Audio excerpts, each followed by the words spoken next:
What's up, everybody? This is Sam B right here with the Tuna Show, coming at you with another video. I'm gonna do another reaction video, and this one really caught my attention, and it's kind of messed up a little bit. I saw like a few seconds of it, and I figured like, damn, this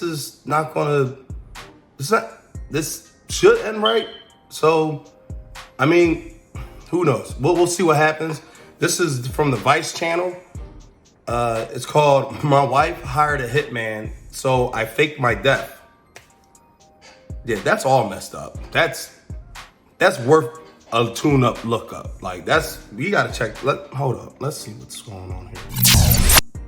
I've seen that look in people's eye when they want to kill somebody, and she wants to have you killed. She's probably one of the coldest individuals that I've run across in my law enforcement career. Wow. She used her mind games to get to me. She's when pretty. you told Ramon that he was have to lay inside of a ditch and wear makeup, he was kind of in disbelief. Yeah, right here. I still remember like it was yesterday. This is where I literally walked on my own grave. One time we were so in love, and now I have to fake my death so that she can get arrested. Wow. My name is Ramon Sosa, and I faked my death because my wife tried to have me killed. I met Lulu back in 2007. She was a mother of two, divorced, had been in an abusive relationship, and she just moved here for a better life. She caught my eye. She was very beautiful and danced very well. I remember her having some high heels that must have been like 3 or 4 inches, and she stepped on my toe, and oh my God, it was like very, very painful. And there was so many red flags in hindsight, but yeah, she was definitely going to, get my attention one way or another. You hear what he just said? He said there was red flags right away. In hindsight, he was already aware that something was off with this woman. He was already aware of it, and he said she was gonna get my attention one way or another. That means my man got sprung, de-dum-dum-dum. Sprung, de-dum-dum-dum. Like, look, I'm not casting any disparagements on this man, but you can see this guy. I mean, look, obviously he's got money. Who knows? I mean, she most likely scoped him out a month beforehand and just maybe stalked him a little bit. And I mean, look, she's obviously a very beautiful woman, and he's your average Joe with some deep pockets. I mean, ladies, look, would this be a guy you would normally, go for? I mean, I ain't no drop dead good looking person myself, but look, I know that you can just hear in his voice, like he fell head over heels for a woman he barely knew. And he already knew there was already signs that, hey, this might not work out well if I pursue this. But we're going to continue. We had a small wedding, and I never forget her mother walking up to me, just whispered in my ear, "Now she's your trouble," and walked away. Wow, the mom said, "This is where it's all." Dang, the mom was like, "She's your trouble." Brings back a lot of memories being back over here. Mom was like, "Hi guys, my name is Lulu Sosa. And I'm Ramon Sosa, head coach, boxing. Welcome to Women's Boxing and Fitness." This was our gym at the time. She was very helpful. She basically took care of the gym. But then as the relationship went on, and she saw how well we were doing financially, and she was already here legally. She was here on a visitor's visa from Mexico City, and then she became an American citizen after 3 years. I was beginning to think that she didn't need me anymore, that she wanted it all without me. It was going downhill quick. There was no option but to go get a divorce.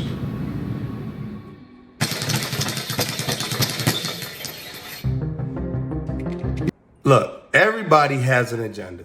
I don't care where you're from. I don't care if you're from the third world, fourth world. Everybody's got an agenda, man. Everybody's got something up their sleeve to where it is what it is. You can't trust everybody. You can't, how can you? No one knows the heart. You can't, that's why you can't just give yourself over to somebody, man or woman. You can't just give yourself over to somebody and just say, well, it'll be all right. You should never roll the dice on your life. You just should never do it. And he rolled the dice with a woman he barely knew, had a small wedding. It took him a long time to realize, man, She just may not be that into me. Like, bro, but you knew that from the jump. So we're going to continue. Let's go. We out. It was late that evening. I was already at home. And this young man named Mundo just happened to walk into a conversation that my wife, Lulu at the time, was having out of all people with her daughter in my office about a young man in the gym that has people in Mexico that chops up people for money. And Lulu made the gesture like, maybe we can use them. And Mundo, he said, well, I got the people that can do the job. And that's when Mundo, the next day, he called me, and I thought he was joking because he said, hey, he called me Pops. Hey, Pops, this lady, she wants to kill you. And I said, what are you talking about? He's talking about Lulu. She wants to kill you, And then on top of that, right after that conversation I had with Mundo, I had to go home and see this lady, knowing that she wanted to kill me. Our plan was to get enough information to take to the police. And that's where it all started. My name is Lieutenant Mike Atkins, and I helped investigate the murder for hire plot involving Ramon Sosa. As soon as I meet Ramon, he seems genuine. Yo, good ups for the potential hitman for letting him know right ahead. That's a good up, because he could have just been like, all right, well, show me what you want to do with him. But good ups on the ball, the potential hitman.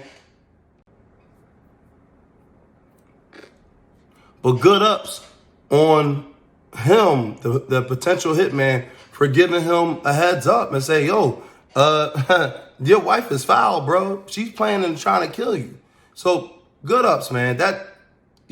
I think the guy was definitely with that man, because if God was with this man. That's where it all started. My name is Lieutenant Mike Atkins, and I helped investigate the murder for hire plot involving Ramon Sosa. As soon as I meet Ramon, he seems genuine. He seems concerned, obviously looking for help. At this point, it's up to us to listen to what he has to say, determine what we can do to help.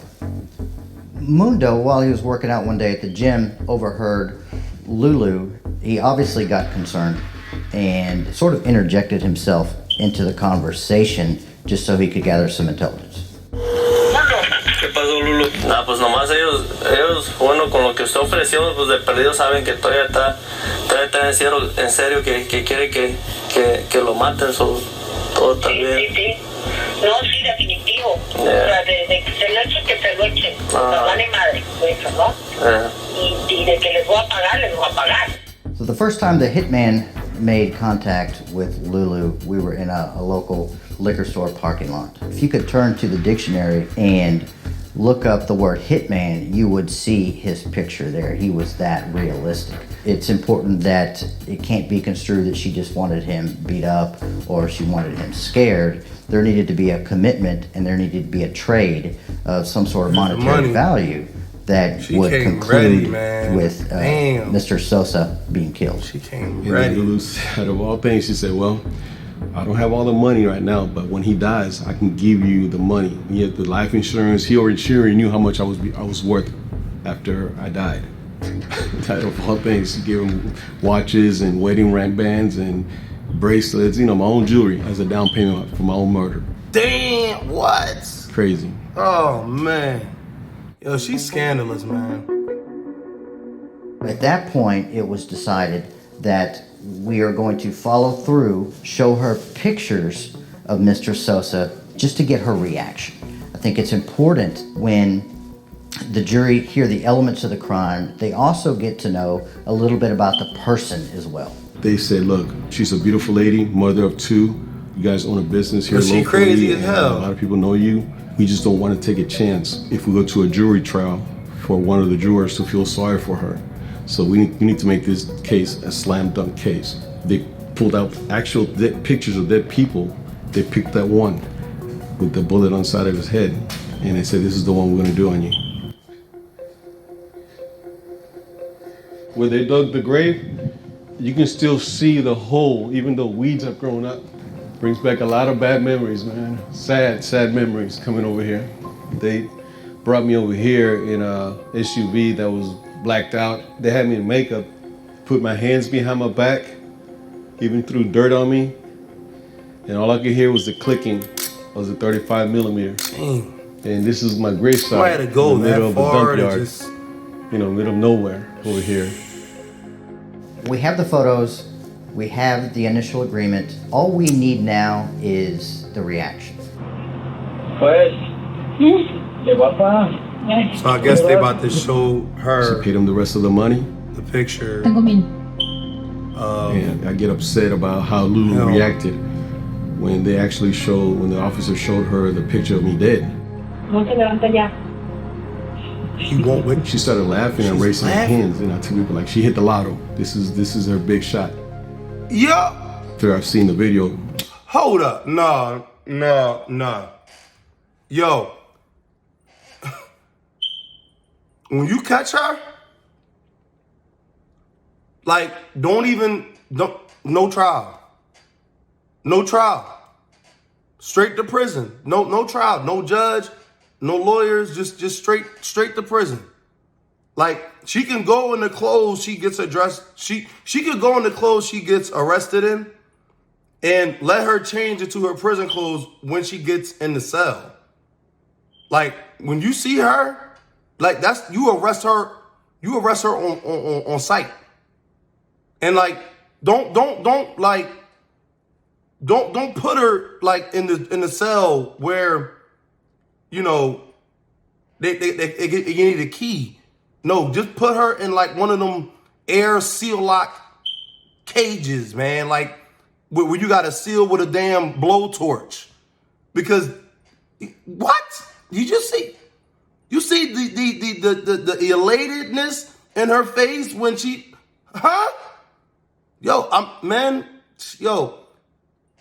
honestly, God was with this guy because he knew she was up to no good.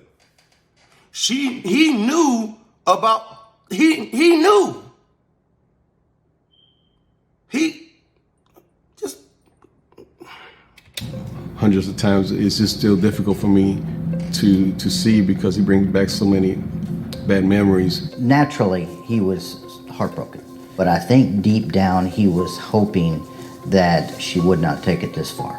We decide that we're going to wear cameras, we're going to go to the gym, we are going to tell Lulu that we are investigating a missing person. When's the last time you saw your sister? We saw him on Wednesday, 16th. Ooh, you lying? At this point, Lulu acts as if she has no idea what is going on. So he hasn't contacted you in the last 24 hours? No. You hear that? No. We Like had she really had the to think about last it. piece that we needed was her denying knowledge of any of this. So when we explained to her that she is under arrest, she is completely dumbfounded. I bet she Okay, is. Miss Sosa, stand up, please. You're Yeah, under arrest. take that behind the jail. Take her behind Okay, to jail. back. Put her We in have a a warrant. Mojave Desert somewhere. Let's go.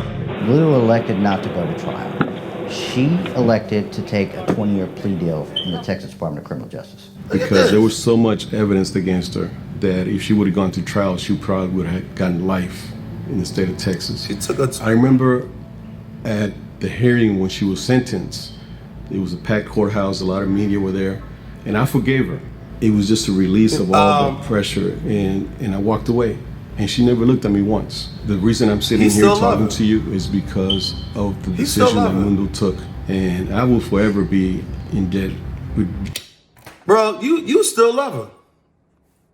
This woman was shown a picture of you dead. Thinking, and you still talking about, I forgave her. I mean, she didn't even look at me once. Dude, she wanted you dead. Well, are you really, you really looking for closure from a woman that wanted you dead? Bruh. You dead to her. That's why she didn't look at you. You're dead to her. She looked at you like, she ain't paying no attention. She was like, I thought this dude was, she don't, in her mind, you was dead already. So why? I mean,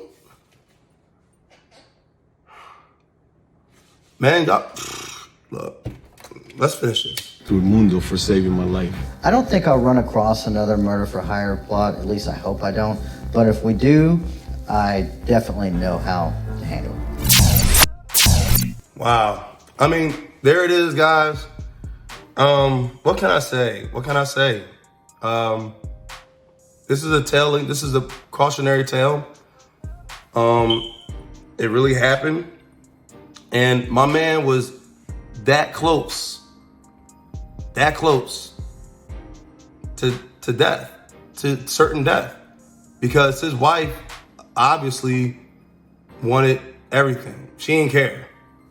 And I'm not even getting into the whole thing. Look, everybody got agendas. Everybody got different things off. It's up to the person to realize what kind of person they're with, accept that person for who they are, and how they try to deceive you by presenting themselves as someone else just to deceive you. A lot of us, we can't get over that hurt because we're still stuck on the representative that person portrayed to us in the beginning. And we still can't see past that. No matter how good the person was, it was all a lie. And you can look in this man's eyes and tell, like, he still loves her. Hell, to this day, he probably still writing her letters. All you gotta do is apologize and, just try not to kill me next time, baby. Yeah, I could see that happening. But, to each his own. Everybody got their own opinions. I hope the best for this man. And I hope that he can find a woman that's going to be with him for him. And for you, Lulu, you need to find a church. And, do something. Find God. Open that door when he knocks. Because, that's not cool. Can't be plotting on people and then acting like you don't know what's really good. That's not good. That's not cool. I don't like it. It is what it is. Yo, that's the show, y'all. Enjoy the rest of y'all day. I'm out of here.